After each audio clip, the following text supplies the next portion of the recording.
किसी गांव में एक गरीब मौलवी रहता था। वो उस छोटे से गांव की इकलौती मस्जिद का इमाम था और नमाज के अलावा गांव के बच्चों को कुरान भी पढ़ाता था, जबकि उसकी बीवी गांव की बच्चियों को मदरसा पढ़ाती थी, जिससे उनका गुजर बसर हो जाता था।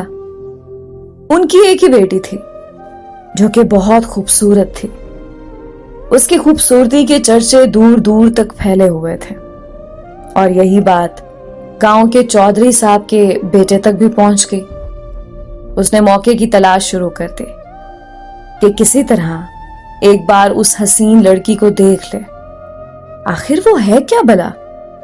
एक दिन वो मौलवी साहब के घर चला गया कि कुछ न्याज वगैरह देने के बहाने मौलवी की बेटी का दीदार हो जाएगा, और इस तरह वो अपने मकसद में कामयाब हो गया।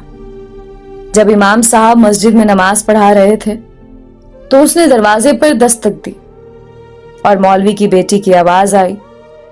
कौन? उसने कहा कि उसके पास कुछ सामान है जो चौधरी साहब ने भेजा है, वो ले लें। लड़की ने कहा कि आप दरवाजे में रख दें, मैं उठा लूंगी। उसने सामान रखा और वहीं इंतजार करने लगा। जब लड़की ने समझा कि सामान रखने वाला चला गया है तो उसने सामान उठाने के लिए दरवाजा खोला तो उस लड़के ने उसे देख लिया। देखा ही नहीं बल्कि उस पर आशिक हो गया और वहीं अपना दिल दे बैठा। लड़का घर आया और जिद पकड़ ली कि उसने शादी करनी है तो मौलवी की बेटी से ही करनी है। चौधरी साहब इस रिश्ते के हक में नहीं थे। उन्होंने बेटे से कहा कि मैं जाकर मौलवी साहब से बात करता हूं। चौधरी साहब आए और मौलवी से कहा कि मेरा बेटा शराब पीता है, जुआ खेलता है और हर बुराई है उसमें। मैं अपने बेटे के लिए आपकी बेटी का रिश्ता मांगने आया हूं। अगर आप इनकार करेंगे तो मैं हंसी खुशी चला जाऊंगा। ये ना सोचना कि मेरी नाराजगी आपकी जिंदगी में कोई खलल डालेगी। अब जाहिर सी बात है, मौलवी साहब ने इनकार ही करना था। चौधरी साहब घर गए और बेटे से कहा कि मौलवी ने इनकार कर दिया है और अब दोबारा कभी उसकी गली में नजर ना आना। लेकिन लड़के को बहुत गुस्सा आया। इतनी दौलत, इज्जत और शोहरत के बावजूद मौलवी ने रिश्ता कैसे ठुकरा दिया?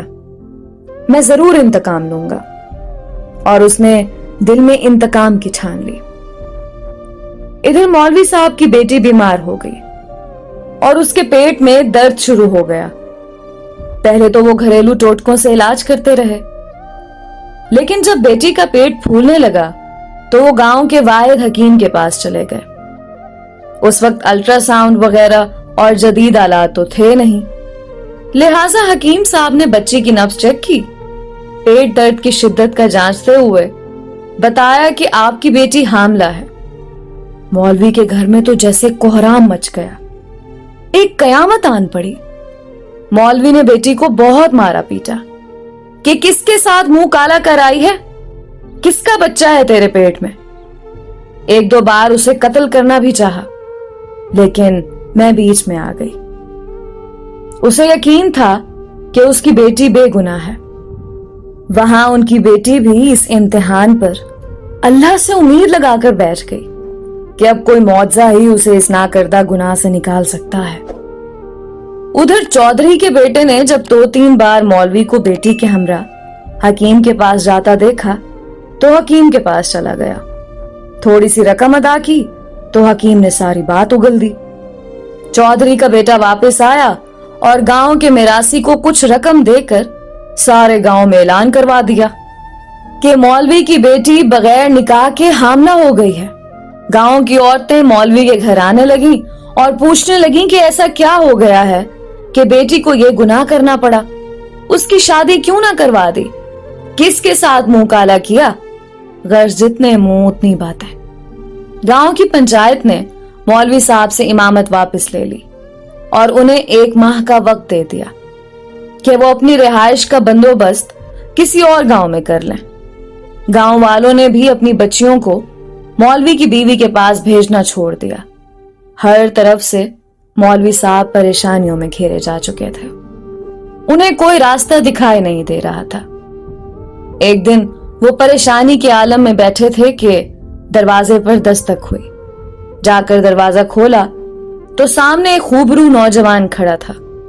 अंदर आने की इजाजत तलब की तो मौलवी साहब परेशानी के आलम में कुछ सोचने लगे। लड़का समझ गया और अपना तारुफ करवाया कि मैं आपका शागिर्द हूं, बचपन में आपसे कुरान पढ़ा है, फलां शख्स का बेटा हूं और बराबर वाले गांव से आया हूं। मौलवी साहब ने पहचान लिया और उसे अंदर ले आए। उसने अपने आने का मकसद बताते हुए कहा कि उसे मालूम हुआ है कि आपकी बेटी के साथ ये माजरा पेश आया है। मजीद बताया कि वो शहर से हिकमत का कोर्स मुकम्मल करके आया है और गांव में हिकमत खाना बनाने का इरादा रखता है, लेकिन आते ही उसे इस बात का इल्म हुआ तो उसे यकीन नहीं आया कि ये वाकया सच है और वो इसका राज मालूम करने पहुंच गया। मौलवी साहब को भी कुछ उम्मीद सी नजर आने लगी। उस लड़के ने मौलवी साहब की बेटी की नब्ज देखी, कुछ तफसीलात पूछी और फिर कुछ सोचते हुए मौलवी साहब से एक बकरे और एक कुत्ते का बंदोबस्त करने को कहा। जब लड़की को दिन का खाना खाने से मना किया और भूखा रहने को कहा, उसकी बात पर अमल करना पड़ा। मौलवी साहब और करते भी क्या, डूबते को तिनके का सहारा। रात तक सारा बंदोबस्त कर दिया। लड़के यानी हकीम ने गांव की कुछ मुअज़्ज़िज़ औरतों को भी बुलवा लिया और उनसे बकरे का गोश्त पकवाने को कहा। जब गोश्त पक चुका तो उस लड़के ने लड़की से कहा कि पेट भर कर गोश्त खाओ। लड़की भी सुबह से भूखी थी, जी भर कर गोश्त खाया। जब लड़की ने गोश्त खा लिया तो उस वक्त तक मोहल्ले के कुछ मजीद लोग भी मौलवी के घर के बाहर जमा होना शुरू हो गए कि यहाँ क्या माजरा चल रहा है। उस लड़के ने मौलवी साहब की बेटी को बुलवा लिया और दूसरे कमरे में ले गया जहां उसने पहले से कुत्ता ज़िबा करके रखा हुआ था। उस लड़की को बताया कि जो गोश्त उसने खाया है वो उसी कुत्ते का गोश्त था। बस फिर क्या था, लड़की ने उल्टियां शुरू कर दी और जो कुछ खाया था सब बाहर आने लगा।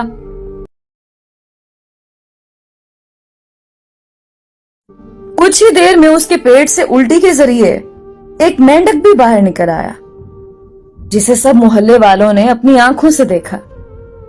जैसे ही मेंढक बाहर निकला, लड़की को कुछ सुकून सा महसूस होने लगा। तो वो लड़का कहने लगा कि इस लड़की ने किसी नदी या दरिया का पानी पिया था। उस वक्त छोटा सा मेंढक का बच्चा उसके हल्क के जरिए पेट तक जा पहुंचा। जब वो मेंढक का बच्चा बड़ा हुआ तो उसे तकलीफ शुरू हो गई और इन्फेक्शन की वजह से पेट भी फूलना शुरू हो गया। गांव के सब लोग उस लड़के की जहानत और हिकमत देख चुके थे और उस लड़की की पाकदामनी भी सब पर वाज़ेह हो गई। मौलवी साहब ने उस लड़के के इसरार पर अपनी बेटी का निकाह उस नौजवान से कर दिया और यूं वो हंसी खुशी अपनी जिंदगी बसर करने लगे। दोस्तों, इस कहानी से हमें सबक क्या मिलता है? इस कहानी से हमें सबक ये मिलता है कि अगर आप किसी को पसंद करते हैं ना और वो अगर आपको नहीं मिल पाता तो उस पे आप गलत तोहमतें ना लगाना शुरू कर दें, उसका मजाक ना बनाएं और उसको बदकिरदार ना बना दें। और मोहब्बत में इल्जामात नहीं लगाए जाते होते। अगर आपने मोहब्बत की है और वो अगर आपको नहीं मिली तो इसका मतलब ये नहीं कि आप अगले पर इल्जामात लगाना शुरू कर दें और उसे बदकिरदार साबित करें।